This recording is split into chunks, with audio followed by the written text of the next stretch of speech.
Khamenei को हटाने का मिशन हुआ फेल। ईरान फिर शुरू करेगा परमाणु कार्यक्रम।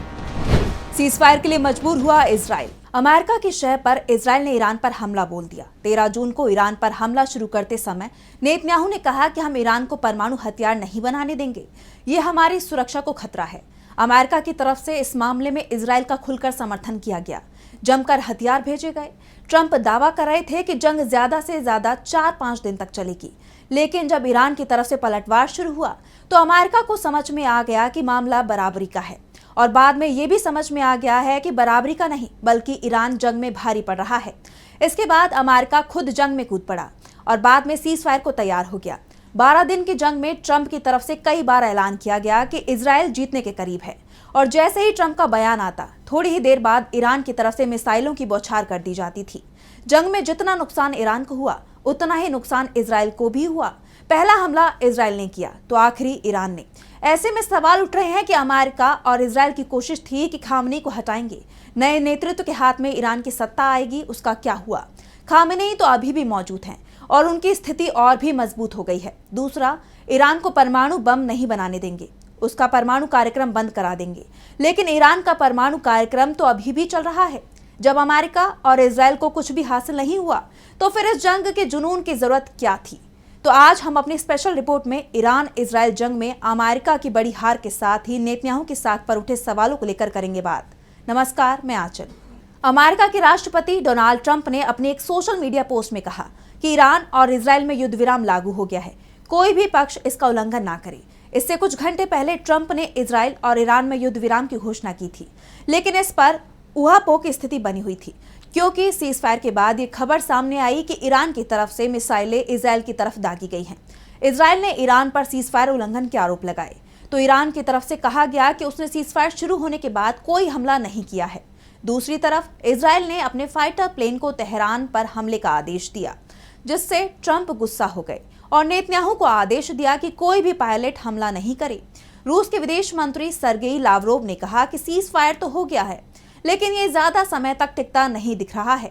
कहा तो ये भी जा रहा है कि अमेरिका खामेनेई के खिलाफ कोई साजिश रच रहा है, क्योंकि जंग के दौरान खामेनेई पर हमला मुश्किल हो गया था।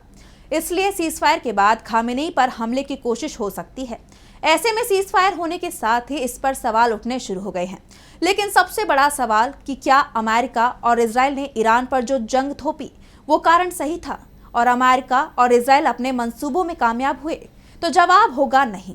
तो अमेरिका और इजराइल ने इस युद्ध से क्या हासिल किया है? इजराइल ने 13 जून को ईरान पर अचानक हमले शुरू किए थे। इन हमलों में ईरान के सैन्य नेतृत्व और परमाणु वैज्ञानिकों को निशाना बनाया गया। इजराइल ने यह हमले शुरू करने की वजह ईरान का परमाणु बम बनाने के करीब पहुंच जाना बताया। इजराइल ने कहा कि उसके हमले तब तक जारी रहेंगे जब तक कि ईरान का परमाणु कार्यक्रम पूरी तरह से तबाह नहीं हो जाता है। ऐसे में इजराइल के सीज फायर करने के बाद नेतन्याहू से सवाल किया जा रहा है कि क्या ईरान का परमाणु कार्यक्रम तबाह हो गया है?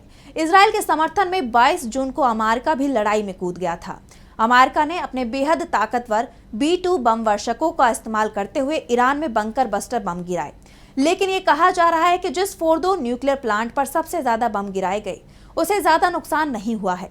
स्वतंत्र एजेंसियों की रिपोर्ट में भी यही कहा जा रहा है कि अमेरिका के दावों में दम नहीं है। ईरान की न्यूक्लियर फैसिलिटी सुरक्षित है, साथ ही समृद्ध यूरेनियम भी सुरक्षित है, जिसकी मदद से ईरान जल्द ही परमाणु बम बना सकता है। ऐसे में तमाम लोग अब दावा कर रहे हैं कि ईरान का परमाणु कार्यक्रम इस युद्ध की वजह से नहीं रुकेगा। अमेरिकी और इजरायली हमलों ने फोर्दो, नतांज और इस्फहान में परमाणु सुविधाओं को कितना नुकसान पहुंचाया है, ये साफ नहीं है। विशेषज्ञों का मानना है कि इन सुविधाओं को सिर्फ बाहरी नुकसान हुआ है, क्योंकि कोई रेडिएशन हमलों के बाद नहीं हुआ। वहीं ये भी सामने आया है कि ईरान ने 60% तक समृद्ध यूरेनियम को इन हमलों से पहले ही ट्रांसफर कर दिया था। ईरान के परमाणु कार्यक्रम को तो इजराइल नहीं रोक पाया, ना ही अमेरिका के हमले न्यूक्लियर प्लांट को पूरी तरह से बर्बाद कर पाए। ईरान के परमाणु कार्यक्रम के अलावा जो सबसे बड़ा टारगेट इजराइल का था वो थे ईरान के supreme leader Ayatollah Ali Khamenei. Israel ने लड़ाई शुरू होने के एक दिन बाद ही अपने युद्ध के टारगेट में तेहरान में सत्ता परिवर्तन की बात जोड़ दी थी। इजरायली पीएम नेतन्याहू ने ईरानी लोगों से अपनी सरकार के खिलाफ सड़कों पर आने की बात कही तो डोनाल्ड ट्रंप ने भी ये संकेत दिए कि अमेरिका तेहरान से खामेनेई की सत्ता को उखाड़ना चाहता है। विदेशों में रह रहे खामेनेई विरोधियों के बयान भी आने लगे थे कि ईरान में सत्ता परिवर्तन जरूरी है, लेकिन तेहरान में जमीन पर इजराइल और अमेरिका की अपीलों के उलट दिखा। तेहरान में लोगों ने सड़कों पर उतरकर युद्ध के मुश्किल समय में खामेनेई के साथ अपनी एकजुटता दिखाई। इस दौरान कई लोगों के हाथों में खामेनेई और इजरायली जिन सैन्य अधिकारियों की जान गई उनकी तस्वीरें थी। साफ है कि तेहरान में इस युद्ध ने खामेनेई की पकड़ कमजोर के बजाय मजबूत ही की है। 12 दिन के युद्ध के बाद ये बहुत साफ है कि अमेरिका और इजराइल मिलकर सिर्फ ईरान के परमाणु कार्यक्रम को सिर्फ कुछ समय पीछे धकेल सके हैं। ईरान के परमाणु कार्यक्रम को पूरी तरह तबाह करने और खामेनेई को सत्ता से हटाने में अमेरिका और इजराइल मिलकर भी कामयाब नहीं हो सके हैं। यानी अपने दोनों प्रमुख लक्ष्यों को पाने में अमेरिका और इजराइल कामयाब नहीं हो सके हैं। और अब सीजफायर के बाद सबसे बड़ी मुश्किल तो ये है कि ईरान को अब न्यूक्लियर कार्यक्रम पर बातचीत के लिए कैसे तैयार किया जाएगा। 13 जून को जब इजराइल ने ईरान पर हमला किया था तो उससे पहले अमेरिका और ईरान के बीच ईरान के परमाणु कार्यक्रम को लेकर बातचीत चल रही थी। 15 जून को भी ओमान में बैठक होनी थी। दोनों ही देशों के प्रतिनिधि इसकी तैयारी कर रहे थे, लेकिन 2 दिन पहले ही इजराइल ने हमला कर बैठक को रद्द करा दिया। ऐसे में सवाल उठ रहे हैं कि ईरान के साथ अब परमाणु कार्यक्रम को लेकर बातचीत कैसे शुरू हो पाएगी। दूसरी तरफ दुनिया के बड़े हिस्से में इजराइल और अमेरिका को पहले हमला करते हुए युद्ध शुरू करने के लिए आलोचना का शिकार होना पड़ा है। खासतौर से ट्रंप की छवि को धक्का लगा है, क्योंकि वो लगातार युद्ध के खिलाफ बात करते आ रहे थे और शांति का नोबेल तक अपने लिए चाहते हैं। ट्रंप पहले भी एक बात कह चुके हैं कि वो कुछ भी कर लें लेकिन उन्हें नोबेल नहीं मिलेगा। अब तो दुनिया ट्रंप से सवाल कर रही है, नोबेल प्राइज के लायक उन्होंने किया क्या है। इजराइल को जंग से रोकने की जगह अमेरिका खुद जंग में उतर गया। जंग में इजराइल की जमकर मदद की और जब लगा कि इजराइल ये जंग जीत नहीं पाएगा, इजराइल में मची तबाही की तस्वीरें सामने आने लगी हैं, तो किसी तरह से सीजफायर की डील करा ली। वैसे सीजफायर कैसे हुआ, इसको लेकर भी खुलासे हो रहे हैं कि इसमें ट्रंप की कोई बड़ी भूमिका नहीं थी। वो सिर्फ चाहते थे कि जंग रुक जाए। सीजफायर कतर के अमीर की कोशिश के चलते हुआ।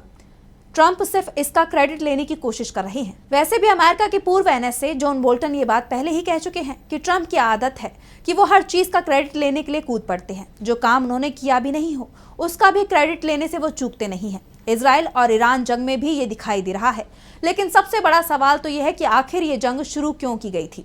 ईरान के खिलाफ जंग में अमेरिका और इजराइल को क्या मकसद हासिल हुआ। साफ है, इससे अमेरिका का दुनिया में जो दबदबा था वो पूरी तरह से खत्म हो गया। यूरोप के देशों ने अमेरिका का साथ नहीं दिया। नाटो भी इस जंग से पूरी तरह से अलग रहा। सिर्फ अमेरिका ही इजराइल का साथ देता दिखाई दिया।